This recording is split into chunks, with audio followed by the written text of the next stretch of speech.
ဖြစ်လို့ဆိုဒီနေရာကျွန်တော်ငယ်ချင်းဘာကတရားရည်ကျွန်တော်တကူလို့သုံးဖို့ဆိုဆဲတာတတိထားတော့တတိထားချင်းမြင်လား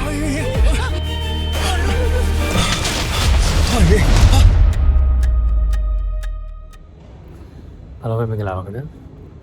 အခုဒီစက်ကားကဩစတြေးလျမှာပြနေပြီပေါ့နော်ဆိုတော့ဒီကားက based on true story ရွေးချယ်ထားတဲ့ကောင်ဖြစ်ပါတယ်ဆိုတော့ဒီကားမှာကျွန်တော်ဆွေလက်ရဆိုတဲ့ crony တယောက်နေရာနေတယောက်ဆောင်တာပါတယ်ဆိုတော့crony တယောက်အနေနဲ့သူ့ဘဝမှာဒီအာနာမသိငင်ကာလပေါ့နော်သူ့ဘဝမှာအရေးကြီးဆုံးဟာမြကြီးရဲ့စီးပွားရေးဆိုတော့ဒါတွေကသူ့ရဲ့သူဖះလို့ပို့ခွေတဲ့အရာတွေပေါ့ဗျာဆိုတော့အဲ့လိုလူတယောက်ကနေပြီးတော့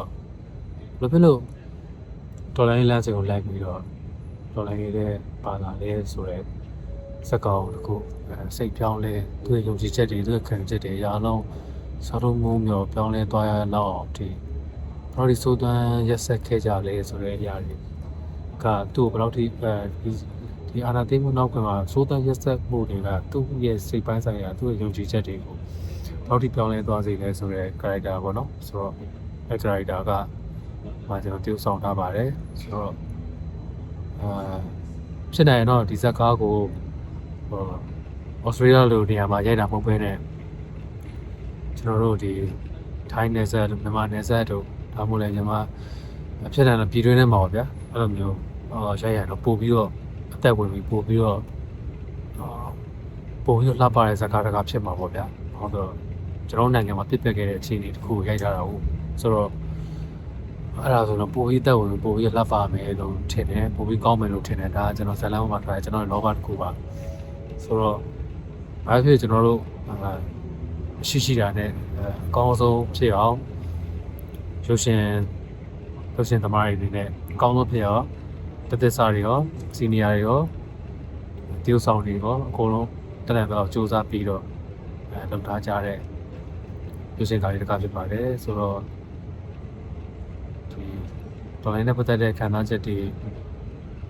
နည်းနည်းလေးစိတ်ထဲမှာနှွေးသွားရရင်တော့ဒီဇာကားလေးကြည့်ပြီးတော့စိတ်ထဲမှာနည်းနည်းလေးနှွေးသွားရရင်နည်းနည်းလေးစိတ်ထဲမှာဒေါ်လာနဲ့ပတ်သက်ပြီးကိုယ့်စိတ်ထဲမှာခံယူချက်လေးနည်းနည်းလေးပြန်လဲနှိုးထလာရတယ်ဆိုရင်တော့ကျင့်တတ်ပါတယ်ဆိုတော့အပေါ်ရန်ပဲဒေါ်လာကိုလုံးဘယ်လိုပဲလုံးဒေါ်လာလုံးနေရတယ်ကျေးဇူးတင်တယ်မလုပ်တာလည်းစာရင်ပေါ့နော်ဆိုတော့ဒီဇာကားလေးကိုလည်းစိတ်ထဲမှာကောင်းမယ်လို့ယုံကြည်ပြီးအားကြည့်ပြီးတော့ကြိုက်ရင်ဆက်ပြီးအားပေးဖို့ကိုညဝကြပါမကြိုက်ရင်တော့လာမကြည့်နေပေါ့ဗျာဆိုတော့ကျွန်တော်တို့ကောင်းဆုံးကြိုးစားထားတယ်ကျွန်တော်လည်းခုတည်းမကြည့်ရသေးဘူးပေါ့နော်ဒီရုပ်ရှင်မကြည့်ရသေးတော့ကျွန်တော်လည်းမသိသေးဘူးဒါပေမဲ့ရိုက်နေတော့ကလည်းစိတ်ကျဉ်တဲ့မှုပြေးသွားတယ်ပြုဆောင်ထားတယ်ကောင်းမယ်လို့လည်းယုံကြည်တယ်ကျွန်တော်ကြည့်ပြီးသားလည်းထပ်ပြီးတော့ပြောပါအောင်မယ်အားလုံးပဲအားပေးကြပါဦးကျေးဇူးပဲတင်ပါတယ်